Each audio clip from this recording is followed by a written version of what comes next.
मेरा जॉब मुझे मिलेगा। ये जो भर्ती विधान है, इसको बनाने के लिए हमारे नेताओं ने, हमारे कार्यकर्ताओं ने उत्तर प्रदेश के ज़िले में युवाओं से बात की, उनसे समझने की कोशिश की कि आपकी सबसे बड़ी समस्याएं क्या हैं, आपके दुख क्या हैं, किस तरह से हम आपके लिए एक उज्जवल भविष्य बना सकते हैं।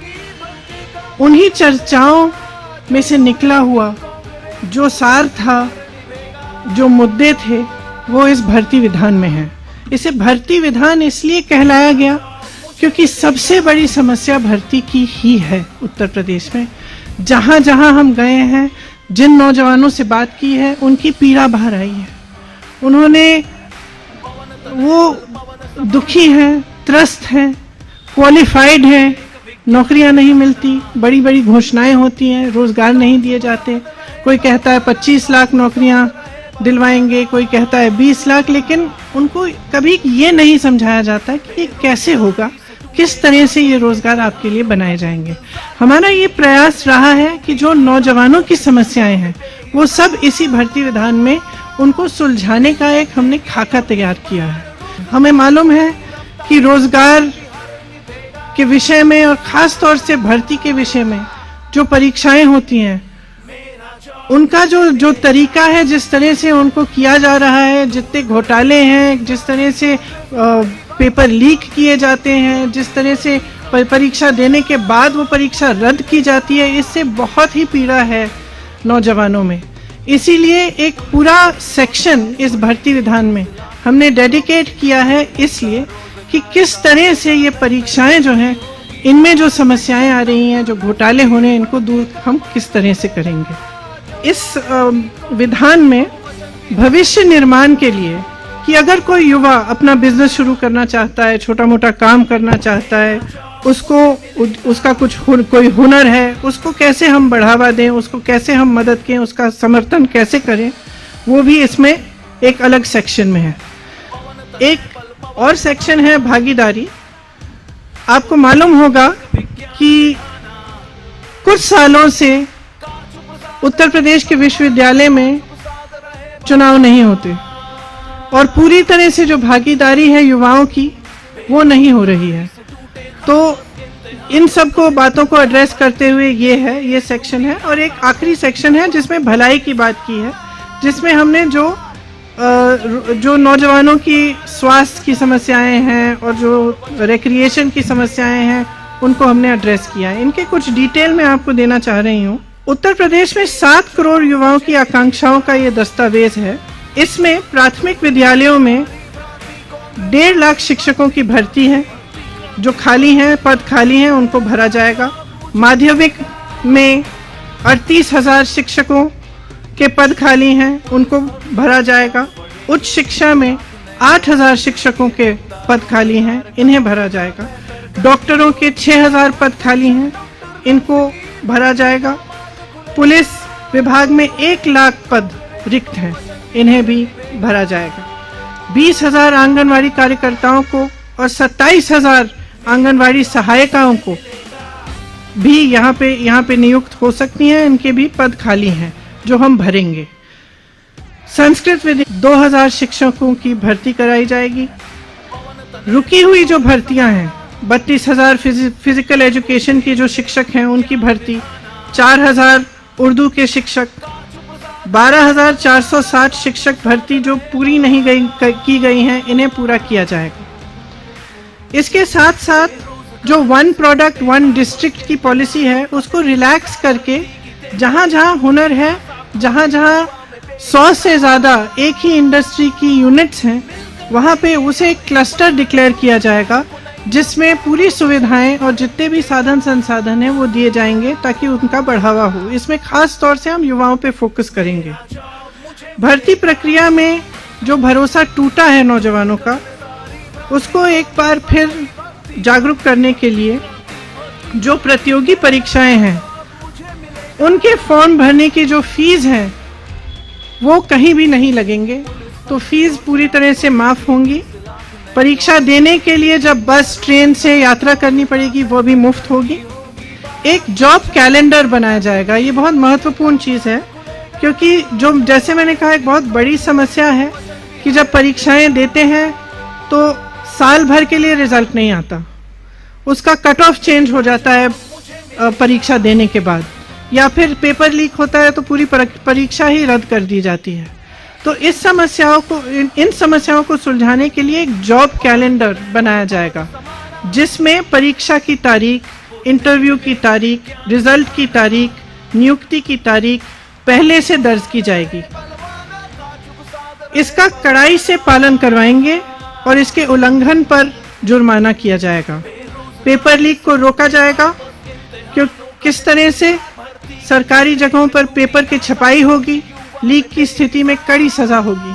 तो इसके अलावा भी बहुत ऐसे हमने मुद्दे इस विधान में लिखवाए हैं और हम उनको पूरा करेंगे। जिस तरह से आज जो पेपरों में इतना घोटाला हो रहा है परीक्षाओं में, इसको बंद करने के लिए हम पूरी तरह से अपना प्रयास करेंगे। जो आरक्षण का घोटाला है, जो 69,000 शिक्षक भर्ती का है, उस तरह के घोटालों को रोकने के लिए, आरक्षण को सही से लागू कराने के लिए हर भर्ती के लिए सामाजिक न्याय पर्यवेक्षक और नियमों की अनदेखी पर कड़ी सजा होगी। भविष्य के निर्माण के लिए अच्छी शिक्षा बहुत ही ज़रूरी होती है। आपको शायद मालूम होगा कि उत्तर प्रदेश सरकार ने शिक्षा की जो बजट है वो कम की है। हम चाहते हैं कि उसको बढ़ाया जाए और अगर हमारी सरकार आएगी तो उसे बढ़ाया जाएगा।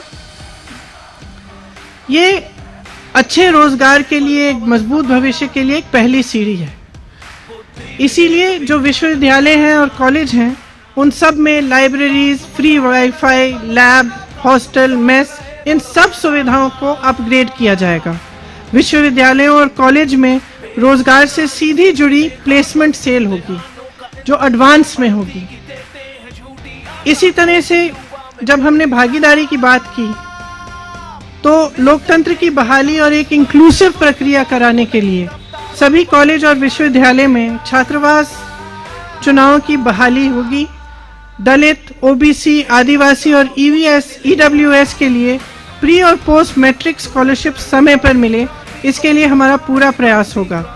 उनका दायरा भी बढ़ाया जाएगा और राशि भी बढ़ाई जाने की हम पूरा प्रयास करेंगे।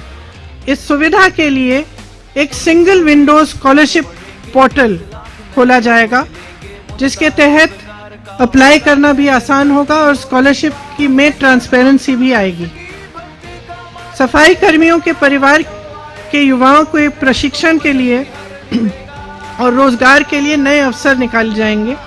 अति पिछड़े समूहों और नदी पर निर्भर वर्गों, खासतौर से निषादों, मल्लाहों, इन वर्गों के लिए मत्स्य पालन, नौका व्यवसाय, वाटर स्पोर्ट्स के संबंधित व्यवसायों के लिए विश्व स्तरीय संस्थान बनाई जाएगी। ये क्योंकि जब हम उनसे मिले तो उन्होंने हमको बताया कि जैसे क्रूज शिप्स आ रही हैं, बहुत आधुनिक टाइप्स की जो नदियों पे जो व्यापार हो रहे हैं, उनमें उनकी भागीदारी एकदम ख़त्म हो गई है, वो कर नहीं पा रहे हैं। तो हमने सोचा कि एक ऐसी संस्थान जिनमें उनको पूरी प्रशिक्षण मिले, उनको इसकी ट्रेनिंग मिले कि किस तरह से वो खुद इन व्यापारों में शामिल हो पाए, इसलिए हमने ये सोचा है। अति पिछड़े समूह को व्यवसाय शुरू करने के लिए 1% की ब्याज पर 5 लाख तक का ऋण मिलेगा। इसके साथ साथ ये कुछ अहम मुद्दे हैं, पूरा डिटेल तो आपको विधान में ही मिलेगा। इसके साथ साथ जो नौजवानों की मानसिक भलाई है और शारीरिक खुशहाली है, उसके लिए हम कुछ करना चाहते हैं। उत्तर प्रदेश में शायद आपको मालूम नहीं होगा, लेकिन नशीले पदार्थों का इस्तेमाल युवकों में बहुत ज़्यादा बढ़ गया है। उसके समाधान के लिए, उनकी मदद के लिए हम एक ऐसा संस्थान बनाना चाहते हैं जो इसका सेंटर लखनऊ में होगा, जो पूरी तरह से काउंसलिंग, ड्रग एडिक्शन के लिए ये सारी काउंसलिंग का काम करेंगे। और उनके 4 हब होंगे अलग अलग जगहों में, जहां से काउंसलिंग के कैंप्स और ड्रग एडिक्शन के लिए उनसे नौजवानों को काउंसलिंग के लिए वहां पे कैंप्स लगाए जाएंगे। हम एक बड़ा यूथ फेस्टिवल कराना चाहते हैं प्रदेश में हर साल, जिसमें प्रदेश के जो लोकल हुनर हैं, जो लोकल कल्चरल और ट्रेडिशनल सांस्कृतिक चीज़ें हैं, और इसमें जो युवाओं की पसंद की चीज़ें हैं वो भी हम शामिल करें। ये एक बहुत बड़ा फेस्टिवल होगा। और क्रिकेट के लिए एक विश्व स्तरीय एकेडमी खुलवाना चाहते हैं। खेलों में स्थानीय कौशल को बढ़ावा देने के लिए एक एकेडमी की स्थापना, लेकिन जो स्थानीय कौशल है, जैसे सोनभद्र में तीरंदाजी है, पश्चिमी उत्तर प्रदेश में कुश्ती बहुत होती है, उस तरह से उन्हीं जोन्स में ऐसी एकेडमीज बनाना जिनसे ये जो स्किल्स हैं इनको बढ़ाया जा सके। और जैसे जो हमने निषादों के लिए और नदी के आसपास रहने वाली कम्युनिटीज़ के लिए हमने कहा है, उनके लिए भी, क्योंकि वो पहले से ही उनका एक बहुत हुनर होता है तैरने में, डाइविंग में, तो उनको क्यों ना ओलंपिक लेवल तक डेवलप कराने के लिए एक एकेडमी बनी जाए, जहां से वो उन्हीं स्पोर्ट्स में जिनमें पहले से वो सक्षम है उनको डेवलप करके वो ओलंपिक स्तर पर उनका कंपटीशन या उनको कॉम्पिटिटिव बनाया जा सके। ये सब बातें हैं इस भर्ती विधान में, लेकिन इसके अलावा बहुत और बातें हैं। हमारा प्रयास ये रहा है कि हम प्रचार के समय भी और आगे भविष्य में भी हम नकारात्मक बातों को करने के बजाय प्रदेश के भविष्य के लिए, उनके नौजवानों के भविष्य को बनाने के लिए सकारात्मक बातें करें। हमने जो खाका तैयार किया है ये एक कमिटमेंट है जिसे हम पूरा करेंगे। मिलकर देंगे हम इस बार रोजगार को नई रफ्तार, और वचन भी हर निभेगा। मेरा जॉब मुझे मिलेगा।